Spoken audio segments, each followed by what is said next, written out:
Hey guys, welcome back to Science. My name is Collette, for those of you who have not seen me yet this week.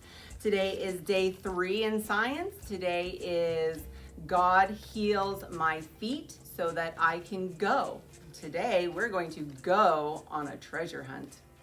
So inside your bag today, you are going to find 2 treasures that you're going to hide or have someone hide for you. And 2 pieces of brittle map paper so that you can make a treasure map to follow, or have your friend or your sibling or your mom and dad follow to find the treasure. On day 1 in crafts, you received some Sharpies, and you're going to use those Sharpies today to make your treasure map. So make sure that you have some paper down on your table before you start drawing so you don't get Sharpie on your table. Now Samara is going to come over here and show you how to draw a treasure map. Today in your bag, you are going to find stuff for your treasure hunt. You're going to find 2 treasures that you get to hide around your house. You can hide both of them and have someone find both of them, or you can hide one and a friend or a sibling can hide another one, and then you can search for the opposite one for each other.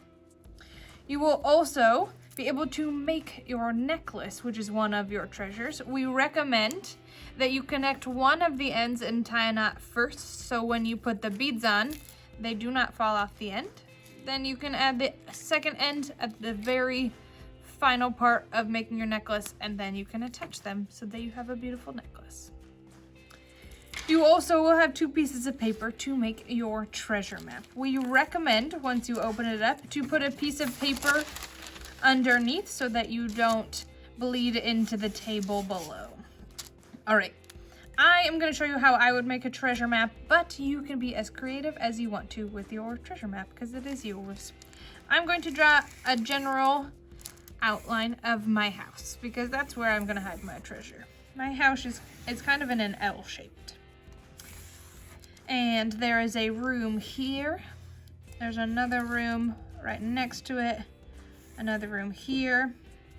And then there's also a room right here. So this is the living room. I'm going to put LR for living room. I'll turn that so you can see it. The living room. I'm going to hide one of the treasures here, right? X marks the spot.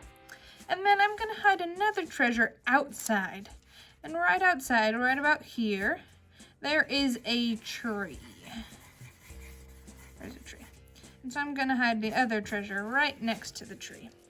So my friend is going to start in the living room. So I'm going to put where they're going to start. Okay. And they're first going to go to the tree. So they're going to walk 1, 2, 3, 4 paces outside of the living room.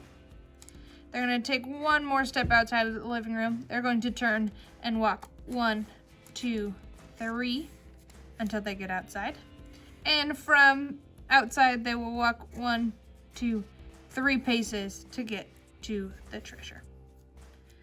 I'm going to do the same thing over to my treasure over here, but you got to remember that there may be doors, right? So there's a door here. That's why I left them here. You don't want them to walk into the wall. That would not be a fun treasure hunt.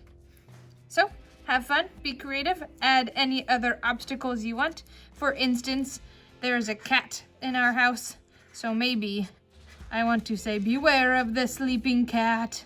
Oh no. It's up to you. Have fun.